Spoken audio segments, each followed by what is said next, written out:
Welcome back. सो कल तक हमने जो है लास्ट लेक्चर में जो है हमने क्लॉज 8 ऑफ ISO 9001 2015 जो है डिस्कस करके ख़त्म किया है। In today's lecture we'll be discussing both clause 9 and 10 and we'll wind up with this ISO 9001 2015 today. So clause 9 क्या है? क्लॉज 9 जो है परफॉर्मेंस एवेल्यूएशन। देखिए, ये जो कंपोनेंट है इसके बगैर आप पता ही नहीं लगा सकते हैं कि जो कुछ भी आपने इम्प्लीमेंट किया है वो सही दिशा में जा रही है या नहीं जा रही है। उसको उससे इम्प्लीमेंट जो किया है उससे होने वाले जो रिजल्ट्स हैं, जैसे आपने उम्मीद किया था वैसे रिजल्ट्स मिल रहे हैं या नहीं मिल रहे हैं। यानी कि परफॉर्मेंस जो है आपके उम्मीद अनुसार हो रहा है या नहीं हो रहा है, उसकी जांच जो है करना जरूरी। So if you do not do that, it is very difficult to assess कि आपका जो है जितनी भी आपने मेहनत मशक्क़त की है इसका कोई फ़ायदा हुआ भी है कि नहीं। मैं इसको उदाहरण देते हुए समझाता हूँ। अगर हमने एज टीचर्स जो है, एज ट्रेनर्स जो है, कैंडिडेट पे, स्टूडेंट पे जो है मेहनत किया, समझाया, दिशा दिखाई, रास्ता दिखाया, उनको प्रैक्टिस कराया, सब कुछ जो है इम्प्लीमेंट कराया। नाउ कैंडिडेट को जो है कितना समझ में आया, कितना पकड़ आई उस चीज़ की, और जो पकड़ आई उसको सही तरीके से वो समझ के जहाँ इम्प्लीमेंट करना चाहिए वहाँ इम्प्लीमेंट कर रहा है या नहीं कर रहा है। ये तो एक ट्रेनिंग सेशन या एक टीचिंग की जो है ऑब्जेक्टिव है। तो वो एवेल्यूएट करना बहुत ज़रूरी है। इसीलिए जो है एग्जामिनेशन का सिस्टम होता है, एवेल्यूएशन पैटर्न होते हैं। एवेल्यूएशन के माध्यम से हम ये जांचना चाहते हैं कि हमने जो सिखाया पढ़ाया उसका जो है कुछ फ़ायदा हुआ या नहीं। यानी कि स्टूडेंट के परफॉर्मेंस को आप एवेल्यूएट करते हैं। सिमिलरली जो आपने इम्प्लीमेंट किया है, जो भी सिस्टम आपने इम्प्लीमेंट किया है, जिसको भी आप फॉलो करने की कोशिश कर रहे हैं, उसका जो है नतीजा कुछ निकला या नहीं निकला, जैसे आप सोचते हैं वैसे निकला या नहीं निकला, उसको हम कहते हैं परफॉर्मेंस का एवेल्यूएशन करना। ना परफॉर्मेंस एवेल्यूएशन का जो पहला कंपोनेंट है 9.1 में, monitoring, measurement, analysis and evaluation. यानी कि आपने जो इम्प्लीमेंट किया उसको मॉनिटर कर रहे हैं, जो हो रहा है उसका नापातोली कर रहे हैं, नापातोली करके जो मेजरमेंट करके जो आपको रिजल्ट आ रही है उसकी एनालिसिस, जो डाटा निकल के आ रही है उसके एनालिसिस कर रहे हैं। फिर वो एनालिसिस के आधार पे एवेल्यूएट कर रहे हैं कि आप आगे बढ़ रहे हैं या नहीं, उसका फ़ायदा हुआ या नहीं। This is what 9.1 is all about. तो इसमें जो है हर ऑर्गेनाइजेशन को क्या तय करना है, सबसे पहले किसको मॉनिटर करना है, किसको मॉनिटर करना है और किसको जो है नापना है, किसकी मेजरमेंट करनी है, किसकी मॉनिटरिंग करनी है, ये पहले ऑर्गेनाइजेशन क्लियर तरीके से डिसाइड करे। उसके बाद मॉनिटर कैसे करेंगे, मेजरमेंट कैसे करेंगे, एनालिसिस कैसे करेंगे, रिजल्ट्स की जो है वैलिडेशन कैसे करेंगे, ये जो है डिसाइड करना है। पहले ये डिसाइड करेंगे कि मॉनिटर कैसे, कहाँ करना है, किसको करना है, मेजरमेंट किसको करना है, फिर कैसे करना है, मेथडोलॉजी क्या होगी, मॉनिटर करने का तरीका क्या होगा, और नेक्स्ट जो है मॉनिटरिंग एंड मेजरमेंट कब करना है, किसको करना है, कैसे करना है और कब करना है, ये चीज़ें हमें जो है तय करना है। या सो पहला तो किसको मॉनिटर करना है, किसको मेजर करना है, मेजर करने का तरीका, मेथडोलॉजी क्या होगा, एनालाइज करने का तरीका क्या होगा, कब मेजर करना है, कब मॉनिटर करना है, और जो रिजल्ट निकल के आ रही है, मतलब जो डाटा निकल के आ रही है मॉनिटरिंग और मेजरमेंट से, उसको कब एनालाइज करना है, कब उसको एवेल्युएट करना है, ये ऑर्गेनाइजेशन को क्लियर तरीके से डिसाइड करना पड़ेगा। ओके, ये पहला है जनरल। अब बहुत इंपॉर्टेंट एस्पेक्ट क्या है, हम जो है जितना कुछ कर रहे हैं क्वालिटी मैनेजमेंट सिस्टम में, कस्टमर फोकस यानी कि कस्टमर सेटिस्फेक्शन सबसे prime. So the organization shall monitor customers' perception of the degree to which their needs and expectations have been fulfilled. बहुत इंपॉर्टेंट एस्पेक्ट है ना। हमने एक परसेप्शन लिया, हमने अनुमान लगाया कि शायद कस्टमर ने जो है ये रिक्वायरमेंट रखा है ना।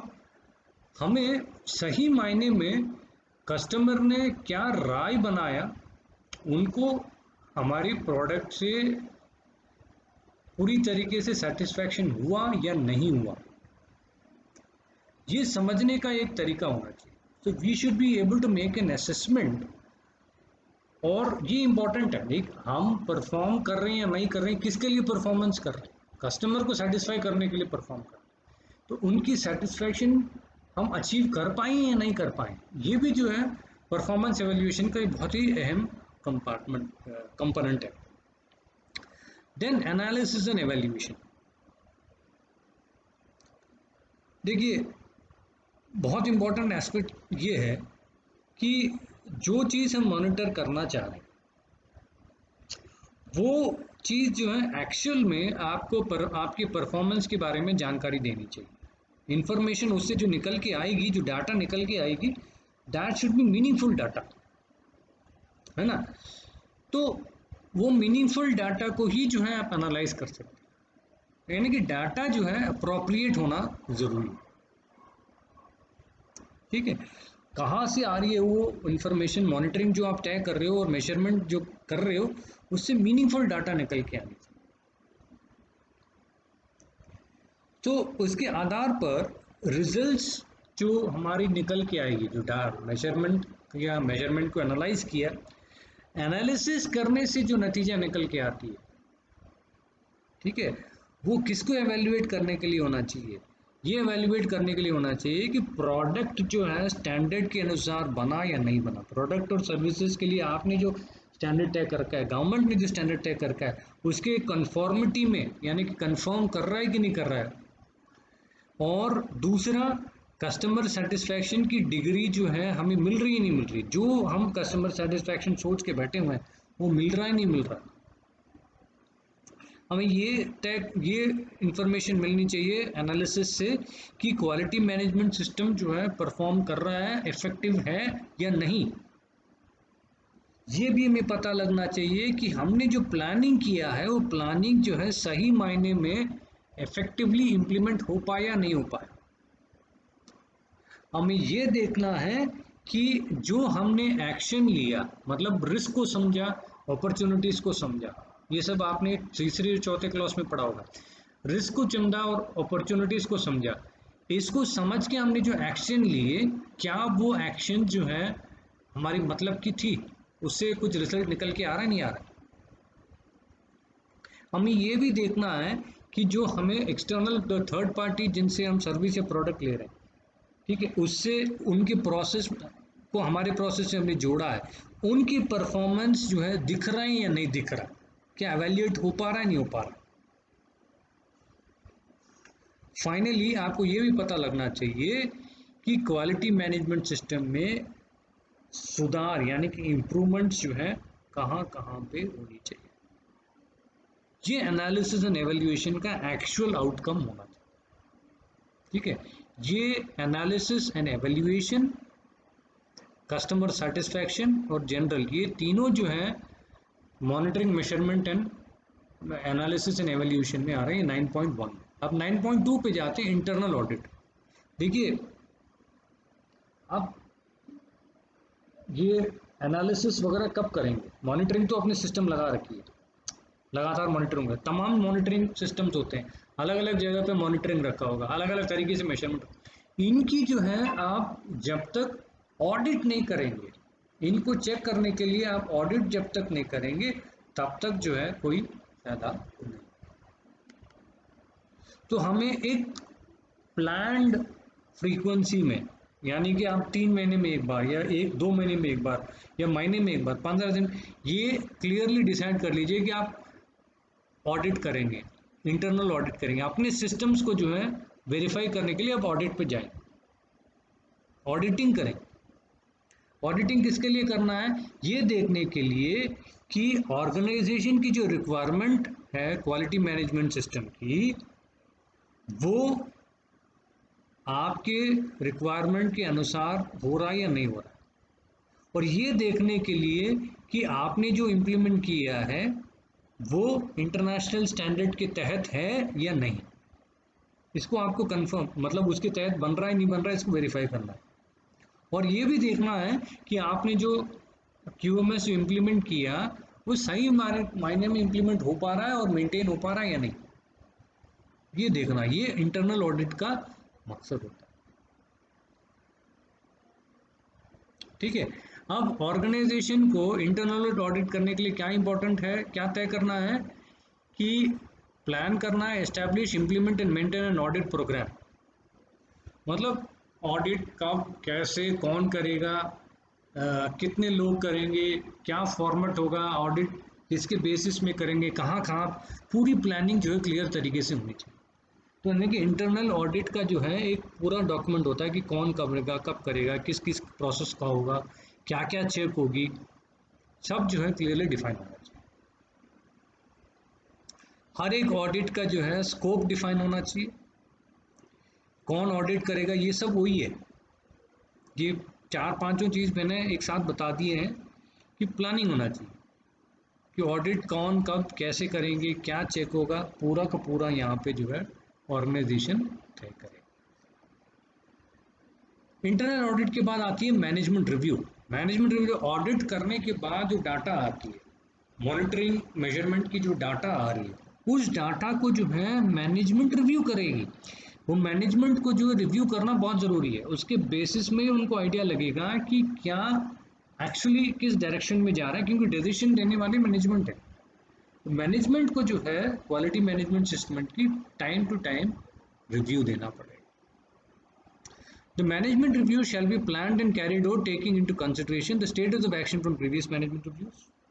तो आपको ये मैनेजमेंट रिव्यू मीटिंग्स भी जो है फ्रीक्वेंसी तय करनी होगी, 3 महीने में एक बार फिक्स कर ली। ओके, तो पिछले मैनेजमेंट रिव्यू में क्या डिस्कस हुआ था, ये एक्शन प्लान बना था कि ये कमी है, इस पे एक्शन, वो हुआ या नहीं हुआ, इसको रिव्यू करिए। ठीक है।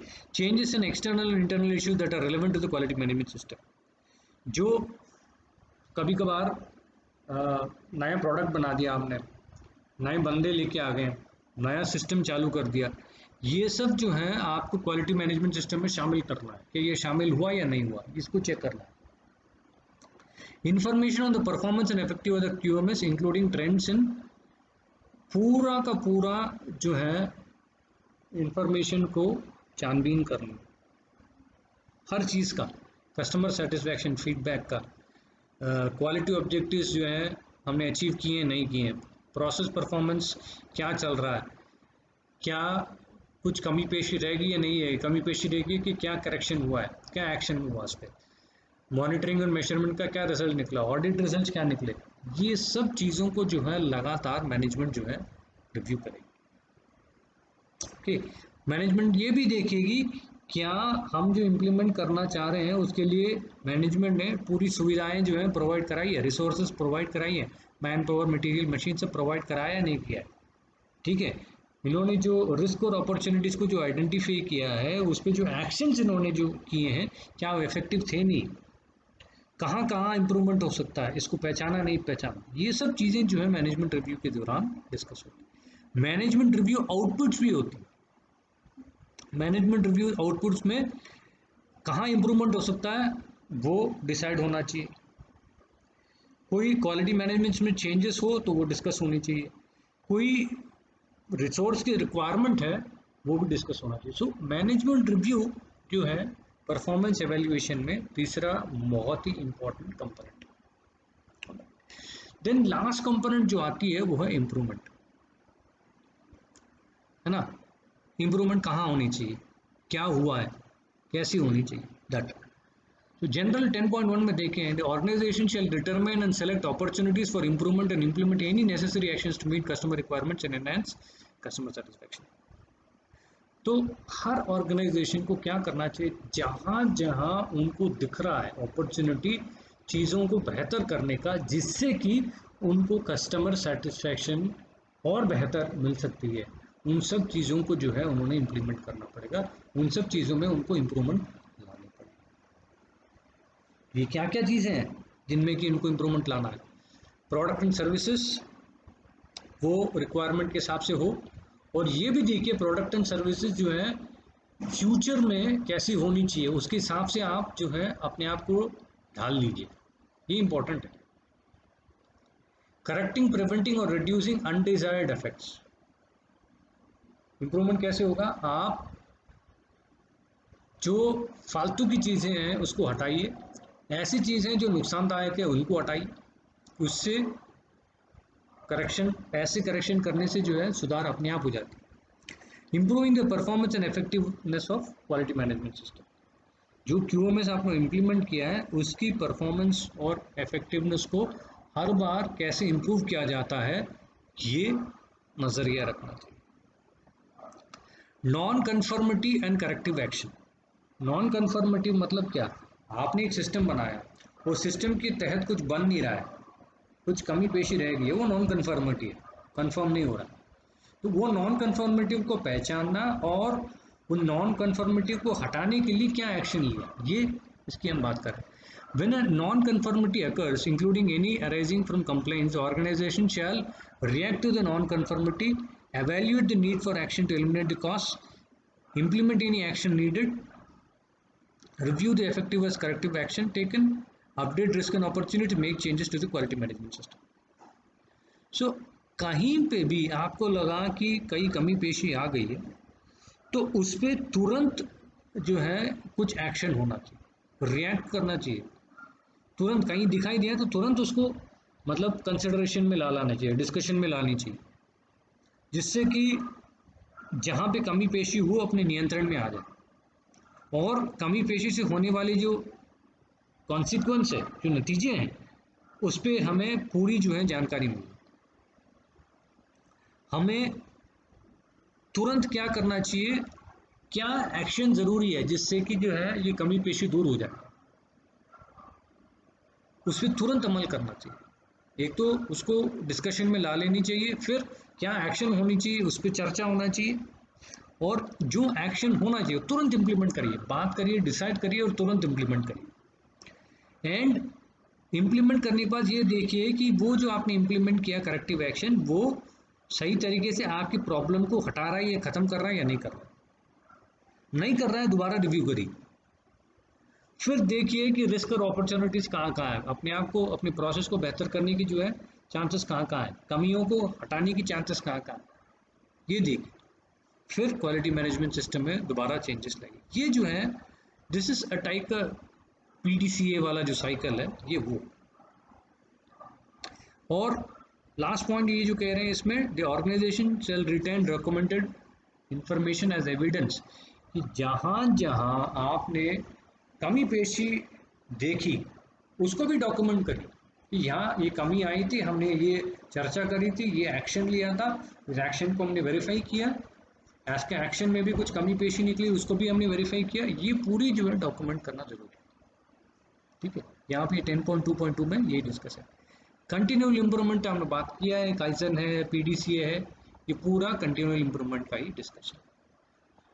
सो this with this we end the ISO 9001 2015। देखिए ISO 9001 2015 की वैसे भी जो है ट्रेनिंग दिया जाता है, हमने जो है आपको एकेडमिक तरीके से इसको समझाने की कोशिश करें। There are different training modules also, अलग से जो है थर्ड पार्टी ऑर्गेनाइजेशंस प्रोफेशनल लोगों को जैसे जो है केस स्टडीज़ के साथ जो समझाती है वैसे समझाती हैं। तो if anybody is interested you can take that up also, it is just for your knowledge. ठीक है, तो यहाँ पर जो है हम ISO 9001 2015 को ख़त्म करते हैं। That's all, thank you so much. इसके आगे इस स्टैंडर्ड में यू कैन एक्चुअली एनेक्चर ये अच्छे से पढ़िएगा। बिकॉज एनेक्शर ए में जो है ना, जो टर्मिनोलॉजीज उन्होंने यहाँ पे यूज़ किए हैं उसको अच्छे से समझाते हैं। इसका मतलब क्या है, प्रोडक्ट एंड सर्विसेज का मतलब क्या है, interested parties, risk based thinking, इन सब चीज़ों को अच्छे से ना they given a very good explanation. इसको भी आप पढ़ेंगे तो एक ओवरऑल पिक्चर और अंडरस्टैंडिंग जो है ISO 9001 2015 की आपकी अच्छी होगी। ठीक है, that's all, thank you so much, that is all for ISO 9001 2015। Thank you.